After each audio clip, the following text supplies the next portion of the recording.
with one truth at a time and one person at a time. I am changing the world, and I've started with mine. Subscribe and take this journey with me. Greetings. So, oh my God, I'm in a very high vibrational energy. I feel really activated, and I just got off of a call with a goddess who teaches tantric dominatrix, and this was an activated space, a ritualistic space that just came to me. I had no plans to be there today. I'm hosting my own Sensual Wealth Activated Ritual tonight. And I just had to say this raw. I have an epiphany that I want to share about masculinity right now and femininity right now. This week I had 3 conversations with different women at this point. And one of them was, I'm including this activation that I just had. It was a group environment, but it was like a conversation. She was talking to us, she was talking to me in my spirit, and I talked to 2 other women. I also had one conversation with a master teacher who is a man, okay, this week. And so the conversation that I had with him has been resounding in different ways. And what I realized is I was having some thoughts during the conversation I had with him. Mind you, he's a master teacher, teaching people from the African diaspora how to have the proper skills to be in loving, nurturing relationships with each other, okay? But he is a man. So a lot of, I feel what he was saying was from the perspective, of course, man. It is very challenging for you to be, I believe, in the position of a man and give, at this climate of society, to give women advice about relating and being in relationships with men. And here's what I realized after the 4 conversations that stood out to me this week that I've been able to have that were very powerful and gave me a lot of downloads, clarity, confirmations, and validations for what I was feeling. After I had this conversation with this master teacher, a lot of different things came through to me in the conversation. But what was confirming after I had the conversations with women is that I had thoughts and feelings that I did not share with him, because I knew that what I thought or felt would be in opposition to what he was teaching, okay? And I wasn't in a position to try to argue or prove my thoughts to him at that time or disprove his belief system, because 2 things can be right at the same time, which is what he said in the conversation several times. And I do believe that. I have said that to many people several times as I'm understanding truth and understanding how truth shows up. So one of the main things that he was consistently saying is 2 things: that 1, we, women and men, do not have the proper skill set to be in relationships. I agree with that. We don't. No one has trained us to do this thing. No one has trained us about the layers of relating and being in relationships with each other. We are not taught these things. We are told to do certain things and to prepare ourselves in a certain way, but that's usually taught to us by male gaze of society, not from the woman's perspective. And if it is from the woman's perspective, her perspective is usually off of the man's teachings, okay? Follow me. I'm going somewhere good.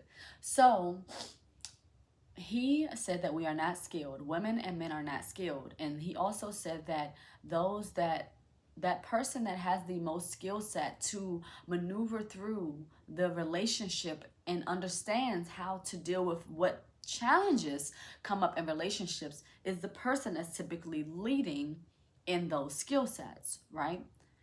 The other main thing that he said, and this is where the women that I've talked to were able to validate things in me that they did not know they were validating, confirming things that they didn't know they were confirming, allowing me to be seen in ways that they didn't know they were seeing me. And so he was saying, and he said this more than once. I've had now 2 opportunities to hear how he speaks in his teaching people how to relate. He was consistent on saying that women have this idea in their head about the type of man that we would like and that we desire, and that man does not exist. He said that men know that this man does not exist because men know other men. So the biggest thing about that to me is that I don't agree with is that, and this is also, two truths can be right? So I don't agree, but I also know that what he's saying is true for a certain woman, right? If there is a certain woman that wants a particular man that he is designing based on his school, then it's true for that woman, right? However, there is a culture of women rising right now that are in their power and believe that there are no limits to the creations that we can create with our personal visions, okay? So, what that translates to me to mean is that women that desire a certain man are desiring and visualizing something that can exist.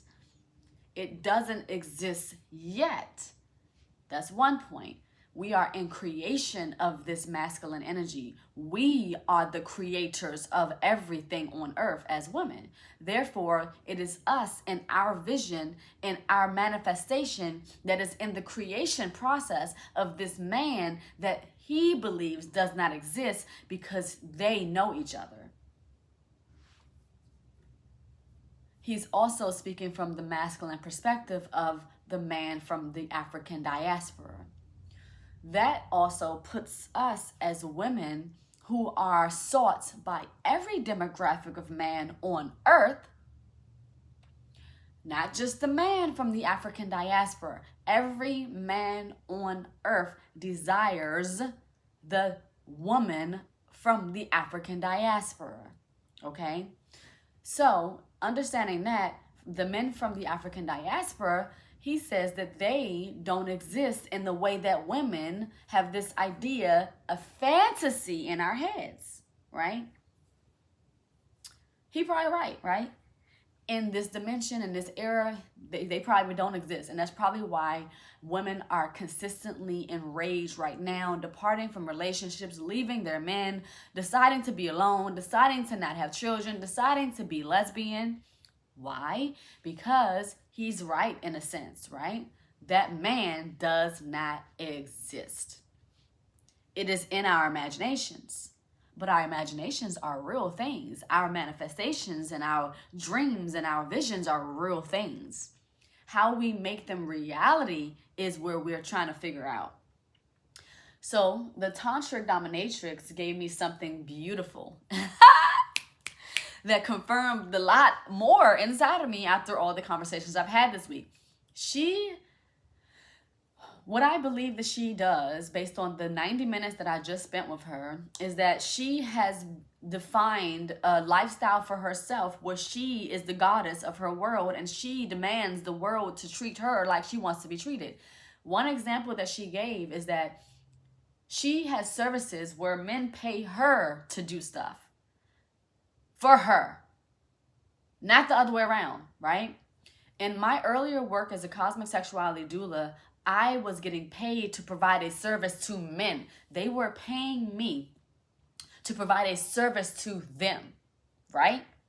Spirit took me away from working with men as clients because there's a rewriting happening.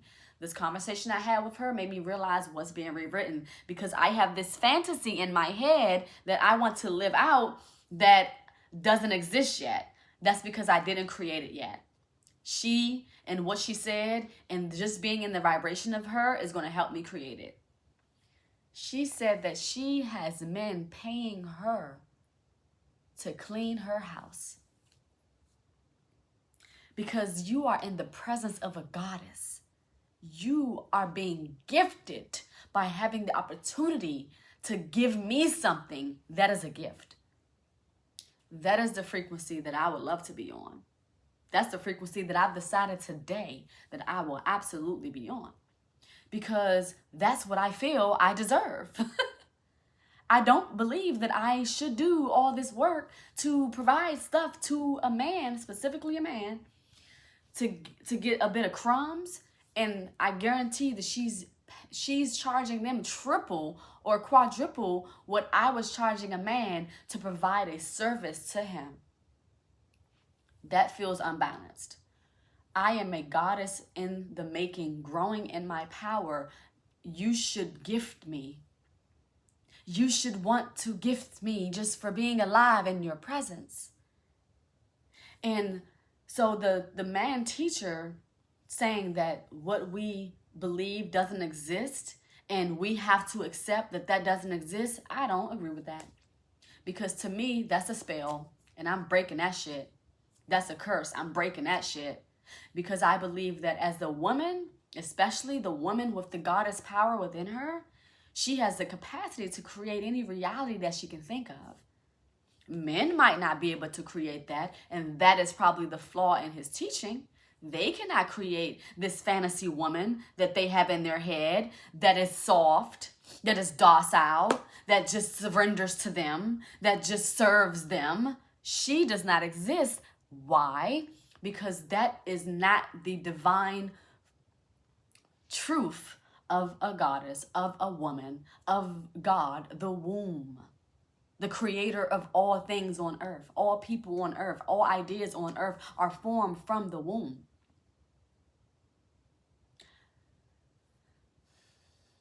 So, in closing, if you're seeing this and you're a woman, and if you're seeing this and you're a man, understand that the best way to get what you want out of life is to, one, as a woman, learn how to honor the desires and the dreams that you have and know that they can exist. No, they might not come from one man. You might have to be open, but the world that you can think of does exist. If you believe that men should honor you, worship the ground you walk on, and shower you with abundance and money and gifts without you lifting a finger, then that is a reality that you can have. If you want to be a woman, and you want a man to take care of you, and you want to love on him, and you do want to offer services and love to him, but you want him to take care of everything, pay for everything, have everything laid out, structure everything, you can have that. Men, if you want access to a woman that has a high vibrational frequency, you're going to have to learn to worship the woman. Bow down to her. Learn to love her, learn to honor her, learn to respect her, because the more you honor, respect, worship, value, and pour into a woman, it naturally will pour into you and your seeds. But when you're not doing that, you will be depleted of energy, your mind, your health, your strength, your money, your finances. Gone. So, this has been an activation. So if you watch this as a woman, know that you can get whatever you want. And right now, the energy of any men teaching women anything right now should be second guessed. I don't care how long they've been teaching. If they're not talking about how a woman should empower herself and rise up and be the God that she is, then there's already a flaw in his teaching of you. Have a great day.